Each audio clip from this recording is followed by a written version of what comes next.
Hello and welcome to another tactical video. I'm going to be talking about tactical marines again, but this time using the new codex, as you can see there. There's been quite a few changes basically. As a general kind of overview, tactical marines are a bit less of a backbone to the army than they used to be. It used to be the case, if you've seen my previous video you'll know this, but basically what used to happen was you could take big groups of tactical marines, combat squad them, have a lot of flexibility in the weapon setup and all that kind of thing, and they could generally deal with any kind of role. Now in the new codex you can still do that, but things are slightly different. First is the fact that basically the different chapter tactics that your army uses will basically kind of gear your focus towards different kind of setups, especially with your tactical squads. So for example, you may use, say you're using Imperial Fists. Well, Imperial Fist traits lend themselves well to having large squads of simple tactical marines, all armed with bolters. If you're using Salamanders, and obviously you'd be looking at Flamers in there. If you're running Vulcan with them, then maybe some Melters. So you see already it dictates the kind of setup you have. So what I'm basically going to go over is a few of the options, like I've just said, in terms of what kind of setup with tactical marines fits your chapter tactics, because that's really how you need to build your army lists now, is decide on your chapter tactics and then exploit them to the fullest. The other things I'm going to touch on is what I'm actually personally running, and how to get the most out of them basically in your general games of 40k. So, start with, I'll just go over some basic stuff now. Previously I would have always advised taking a full squad of 10 marines. The reason for this is because of combat squads, and you know, you got the free heavy weapon, you got the free special weapon. Now you have to pay for your special weapons and heavy weapons, although of course marines got cheaper across the board, so your squad still works out slightly cheaper than it used to, or it could work out very cheap indeed if you didn't take any upgrades at all. Now what I would advise, because you're paying for things, is basically look at your army in general. Now if you're running Imperial Fists, and as you can see this unit here, if this was Imperial Fists, okay, I have a Flamer in this squad, a Sergeant, and a las cannon. Now, Imperial Fists obviously get the benefits from bolters, so really I'm paying points for these, and they're not really getting benefits with the rest of the squad. In fact, the heavy weapon's obviously slowing them down. This is an extremely short range weapon, so it kind of affects how things work. And of course you're paying the points for it. Now of course, if I took the las cannon in a Devastator squad as well, which would be the exact same kind of points, because the weapon costs the same regardless of the unit that carries it, then I get more benefit out of it, because of course they have tank hunters on their Devastator squads. So suddenly that las cannon's more effective there, and it's the same cost. So that's what I'm talking about, is basically choosing the options for the squads where you get more for your money, so to speak, or more for your points. So that's one thing to consider. Now, also, I would say that basically 10-man squad is kind of not that useful except in those situations. I would actually look at 5-man squads a lot more often to really push what you can get in the specialised role of them. Now the reason for this is basically you get a character, that is the Sergeant, you get a character in each 5-man squad, and it costs the same amount of points, okay? It has no extra stats unless you pay for the upgrade, which sometimes you'll want to for that extra leadership and attack. But even as simply a character, that means if something nasty charges a 5-man squad, let's say it's these 5 on this side, and I'll just move him and him so you can see. So this 5-man squad, okay, say something charges them, you can challenge that so long as it's a character with your own Sergeant. And what that means is the brunt of the worst attacks will at least waste a round and kill the Sergeant most likely, but it means they're only killing him and not the rest of the squad. And what this means is this squad may run, they may then auto-rally and fire and all that kind of thing, but the point is they survive, and then another unit, which is built for close combat or can free them from that, can come in and kill them, and you're in the losing one model. So because of that, for the exact same cost, it's generally better if you were going to combat squad them to just take 2 separate 5-man squads now, as long as you have the slots, but most people have multiple troop slots open, so it's not too bad. So that's one thing to consider there. Now, on about the specialization, the other thing is, because you have a sergeant, you get the option of a combi weapon in each squad. So, of course, if he was part of this squad, then there's a flamer there, I could take another combi flamer, and suddenly there's 2 flamers in that unit. Very close combat orientated thing, that's what I used to do anyway, when I was combat squadding them. If it's a melter gun, then I could take a combi melter, plasma, combi plas. So, you've got those options there. Now, also, you may be thinking, well, okay, there's not really anything that would benefit a las cannon, say, in this squad. Well, not necessarily, because my current favourite setup for Tactical Marines is basically a 5-man squad exactly like this. You have a las cannon, you park it somewhere in cover, usually bolstered, thanks to a Tech Marine, and I give him a combi grav. Now, you may be thinking, okay, grav guns are pretty useless when they're just used on normal infantry, because, if you're not relentless, it's a salvo weapon, you get half range, you get half the amount of shots. Okay, well, that's true, but at the same time, this squad's going to be stood still anyway, and that's because of this las cannon. I don't want it to be moving and shooting. So if that happens, then at least he still has the bolt gun part, so he can join the rest of the squad in firing if he has to move. But otherwise, he stood still, and thus he can use his combi grav at full range. Now, you may be wondering why a combi grav and stuff. Well, that's my personal choice. Is basically because the kind of units that come after this kind of squad, which is a simple 5-man squad of Marines, sat in cover, sat at the back, taking pot shots with the las cannon all game. Okay, the kind of units that come after them are either giant monstrous creatures, which are very good at attacking, that kind of thing, heavy shock troop infantry, or vehicles of some sort.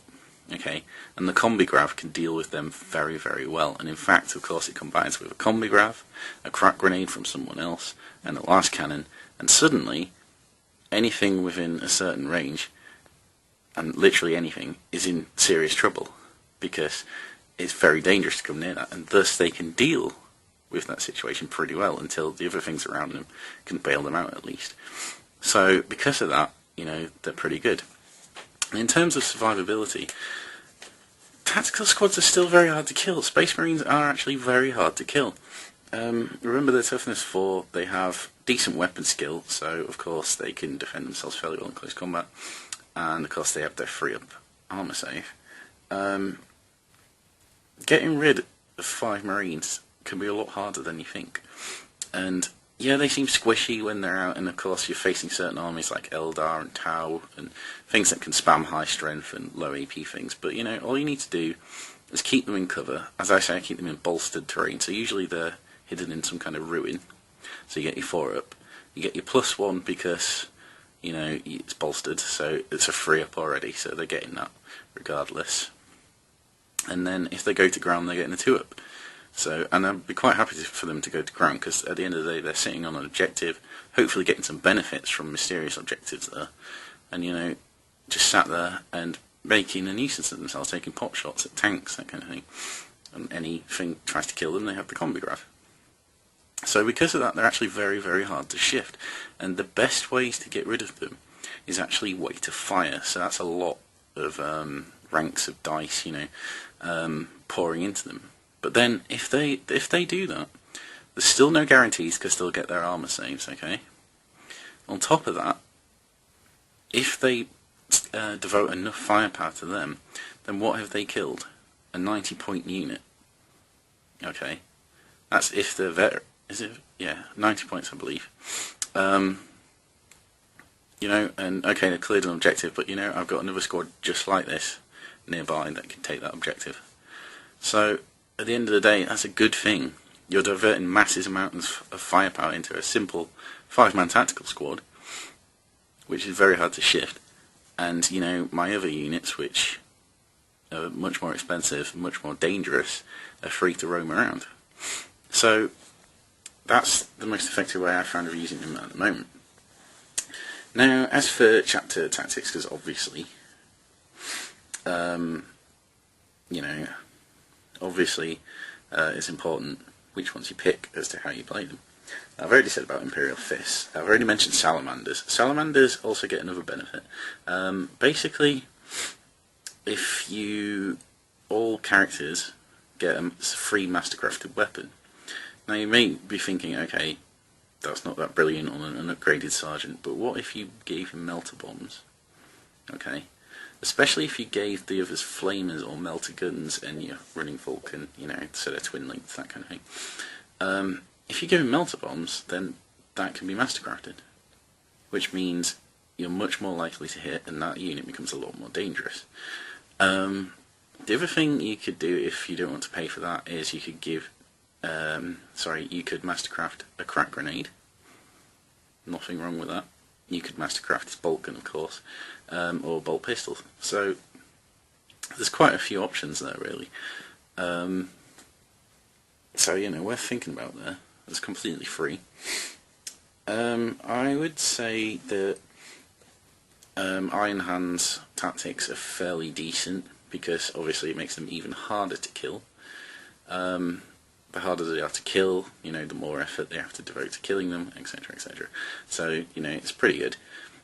My personal favourite is the Ultramarines tactics. Main reason for this is because of all the benefits it gives to tactical squads. Basically, these small 5-man squads are pretty much ideal for the Ultramarines traits. Of course, you've got the Assault Doctrine, which lets you reroll your charge distance in Assault. Probably not going to be that useful for your tactical squads, but who knows, if you've got an Assault Force with flamers, that kind of thing going in, it could be beneficial at a crucial time. The other ones are, of course, per me, the Devastator Doctrine, which lets you reroll snapshots. Okay, that's pretty damn good, because, as I said before, if I need this unit to go to ground for their 2-up cover save, then on the next turn, I can call the Devastator Doctrine, and they're re-rolling a snapshot on the last cannon, so I'm not really missing out too much there. And of course, when you first start the game, you can use your Tactical Doctrine, which makes the entire unit twin-linked, so that's very nice. That means those last cannons are doubly dangerous, basically. So, you know, you're getting quite a lot of mileage out of the Ultramarine Doctrines there, and that's why I like to use them with that. I don't have that many tactical Marines in my army anymore, and it seems a bit of a shame because they're so iconic and that kind of thing, but you know, I have plenty of other power armor on the field. I'm actually using a mix. I'm using 2 small squads of these, a big squad of scouts, and a big squad of bikes as well. I'll go over those other 2 choices soon, but yeah, that's pretty much it. There's a lot of things you can do. Basically, look at your chapter tactics when deciding. I would still advise tactical squads being your go-to troops choice, unless you're doing something specific, like you want bikes for a certain purpose, then certainly look into that instead. But it's generally a good idea to have at least 1 unit of tacticals for basically the cheap cost, but also the resilience they give you. They are actually one of the better troops choices in the game, I believe. Even though in this meta where you get the Tau high strength long range guns, and you got the Eldar with rending, I still think tactical Marines can be an extreme bother for people, especially if you're careful with them. You keep them in cover, you keep them out of sight, and that's another benefit of 5-man squads, is that basically they can be less of a target. I mean, you'd think this would be pretty dangerous and high priority because A, they're sitting on objective, B, they've probably got like twin-linked las cannon and all that kind of thing, sniping at high-end tanks. They've got the combi grab if they get near, so you maybe think, oh dear, got to kill that, got to kill both squads because you know they're going to win the game. But people don't really notice them that much because I have so much else in the army that is incredibly scary, incredibly powerful, that kind of thing, that they have to deal with first. So these tend to be okay.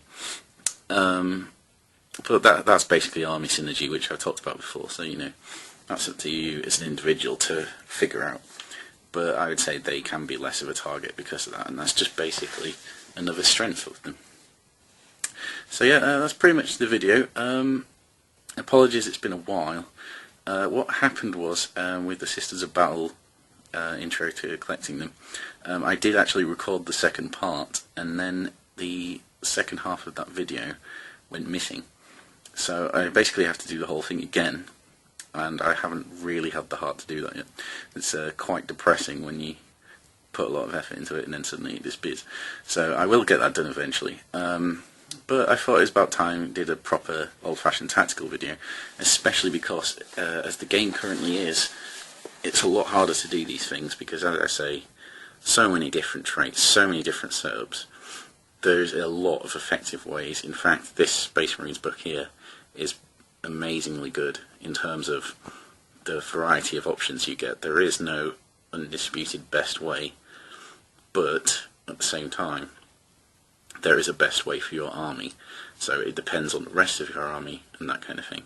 So yeah, I would basically advise looking at tactical squads as a troop's choice first, in that you want them to be scoring, you want them to get objectives, either take them through force in making an assaulty style squad like that, or to sit on them in your own units and have something else going forward to deal with the other objectives that your enemy has. In that case, you want that kind of thing. So yeah, build them as you see fit.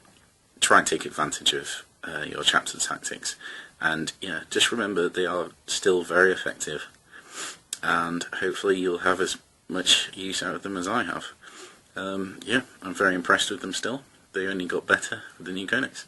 So yeah, thanks for watching. Please like or subscribe or comment, and I will be back soon, and I'll be talking about scouts.